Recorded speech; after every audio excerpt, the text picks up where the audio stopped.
How's it going, everyone? It's a video today. I'm making a video today just talking about what it's like to live. Look at that free advertisement. Squirrel. Anyway, what it's like to live with a 2026 M4 Comp. This one's luckily got the carbon ceramic brakes. I've got it lowered on H&R Sport springs and wrapped, catless downpipes, FI exhaust. Tinted it up. Yeah, I basically put every option on this minus the carbon pack.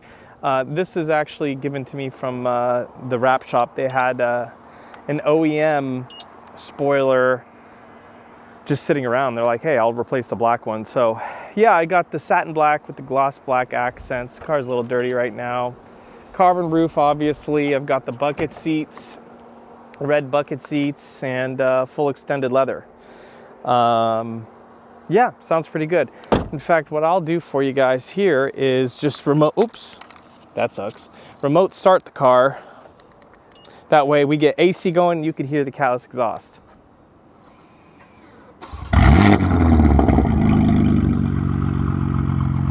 So I got the single mid pipe.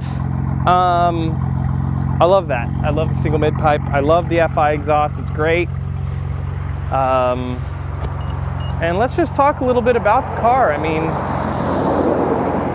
I love this car. You know, it's not my daily necessarily, but I drive it a lot. You know, I make YouTube content and I just do a bunch of car shit with it. You know, I meet a bunch of people. This car is honestly, I would say one of the best parts about being or having a nice car is you get to meet so many people and make a lot of friends. So that's like a really cool part about it. I think honestly, really the best part about having a car like this is you make a lot of friends. So that's cool. The BMW community, despite, you know, all the hate, you know, a bad word always spreads quicker than a good word, right? Everyone talks shit on the BMW owners, a bunch of kids that rip these basically, and you know, that's what's really said a lot about them. Although partially that is definitely true. I think stereotypes can be true for sure. The people I've met have been honestly fucking amazing. So yeah, without further ado, let's go take this thing on a drive and I'll just talk a little bit about if it's still really worth buying this car. This is a 2026 and let's get in this thing. Whew. What does it say? 97 degrees. 97 degrees outside right now, so I am definitely hot. Yeah, so this is a 2026 BMW M4 Comp. It's the xDrive. I currently have my M1 and M2 buttons set to rear-wheel drive, traction control off, and then all-wheel drive MDM. So that's the first thing I'm going to do. I will say I do have the pop set to 0.75 seconds. Like I said, this is tuned. I've got also a flex sensor. The flex sensor allows me to put E85. So if I basically hold down the BC button, this starts blinking. That's my map. I'm on map 3. That's my exhaust valve position, so I can just close it.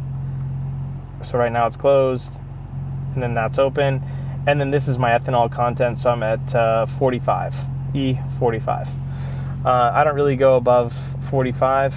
I try to stay around E40, E45, but that's how I'm basically able to push 800 horse.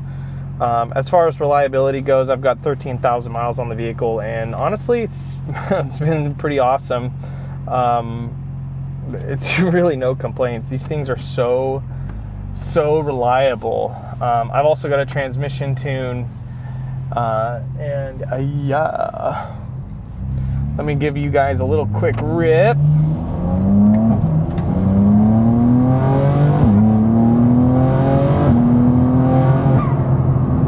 So yes, as you can hear, I've got intakes and inlets. That's why you hear the choo, and of course the intakes as well. So yeah, back to it. Is it really worth buying this car in 2026? Yeah, for sure. It kind of depends what kind of person you are. Do you like the Cadillacs? Do you like, I mean, look at your all-wheel drive options, right? For a platform like this. You know, I know it's an inline six, but I personally really enjoy the sound. It sounds like a BMW.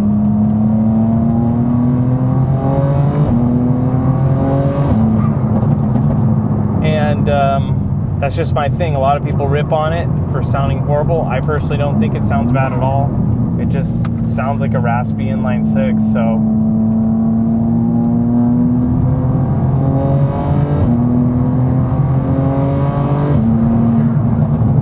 Now, as far as like what BMW did, as far as I think it was 2024s and up, they added the big screen, some things a little bit here and there. Same engine though, same kind of all around that stuff. You know, I bought this car new. It's because it was my dream car. I mean, it was something I was looking at for a really long time, and you know, I ordered it the way I wanted. I wanted the buckets. I wanted it fully loaded. I wanted carbon ceramic brakes. I wanted it all, and then I knew I was going to modify it. So it was worth it to me because, like, you know, for the price point, if you wanted something newer, you couldn't get something that had really nice premium interior like this for how much I paid for it. And like, you know, I could have gotten an R8 for the money that was older, but I specifically wanted a new car. I've always wanted the M4, so it fit me that way. Plus, I don't know another platform you could really like get into and just do a little bit of mods and then push 800 horsepower. I mean, it's definitely like, it's just a special car in that regard, and has all-wheel drive. I got friends with Corvettes, and they always complain about not having all-wheel drive, and yet you can get the Corvette Stingray E-Ray, which has all-wheel drive because they have like electric motors up the front. You don't have that flat plane crank V8 that you get on the Z06. So everyone wants the flat plane crank. I mean, why wouldn't you? And the E-Ray is close to the same price, or similar price, I believe, and correct me if I'm wrong in the comments, to an E-Ray. So Z06 and E-Ray are similar in price. So it's like, I'd rather still do the rear-wheel drive the Z06. You know what I mean? So, I don't know. I like BMW. Do I like the transmission? I like it. Part of me still wants a dual clutch.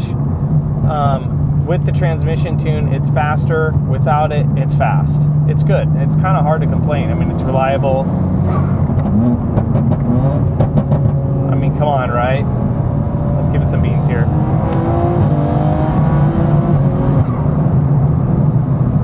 So, yeah, I mean, that's kind of my thoughts.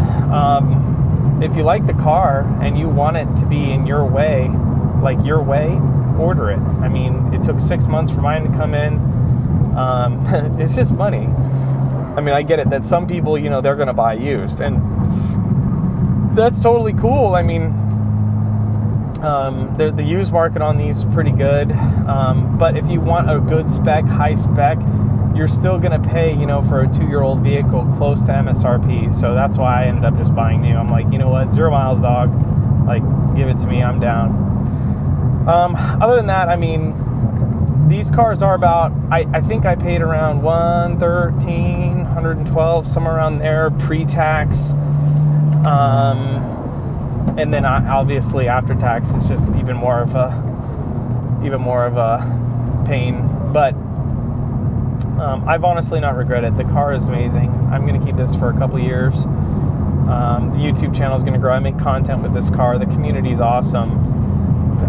I don't really have any regrets. You know, and I think if you're looking at more of like I want to preserve warranty, I want to have the car and not put too many miles on it, well, you know, you can go that direction. Personally, I didn't want to buy a car where I was worried about the miles. Even though this is not my daily driver, I'm not going to worry about the miles. I'm not going to worry about warranty. You just got to cross your fingers. I mean, that would really suck if something happened, but like, I wanted it to be catless. I like loud cars. I wanted something newer. Just because I got it new, I'm not going to let the warranty stop me from, man, I got to drive faster. I'm not going to let the warranty just stop me from, you know, doing what I want to do with the car. Like, this is my passion. This is what I do for fun. And then, of course, I do my real estate stuff on the side. So, or my main gig is real estate. So, this is a car I got to enjoy, and that's why I ended up modifying it. But in the beginning, of course, I was pretty like worried about modifying it, just because, you know, everyone's worried. It's like, you have this warranty. It's a big savings if some shit goes down. Yes. But I do not regret like modifying this car at all. Like, it is by far, like, this car completely changed when I modified it, especially when I put E85 in it. That was like the even crazier part. The engine really woke up. It was nuts. So honestly, as far as regrets go, I don't regret buying it. I don't regret buying it new. It kind of is what it is when it comes to depreciation. I didn't buy a car where I'm not going to worry about the depreciation. I'm not going to, you know, if you're in a really shitty financial position, you shouldn't be buying a car like this in the first place. You know, try to be as responsible as possible, of course, when you buy vehicles, which, that's all good in the grand scheme of things, but especially when you're younger, it's pretty easy to make bad decisions when purchasing a vehicle. I personally was not in a bad financial position when I purchased this vehicle. I knew that there was going to be depreciation. It's pay to play, and it is what it is. So, yeah, do I think it's still worth it to buy this vehicle in 2026? And then I think the 2027s are coming out now. Yeah, fuck yeah. Are you kidding? Like, if you want a new vehicle, get it. If you work your ass off and you have the financial means to do it, fucking do it, man. Spec it the way you want. Do it. Just go for it. It's not a $200,000 car. It's not a $300,000 car where it's going to cost you an arm and a leg if you finance it. It's $100,000. Every car, every SUV nowadays is $100,000. You've got trucks that are $100,000. Okay, cost of living is getting more expensive. Inflation is going up. Everything is starting to get $100,000 all of a sudden when it comes to these freaking cars. So, yes, absolutely worth it. It handles like a dream. I'm all for it. I think if you have the financial means to do it, do it. If it's been your dream car for a long time, you got some coin in your pocket, do it. And that's what I have to say. So, thank you so much for watching, guys. Peace out.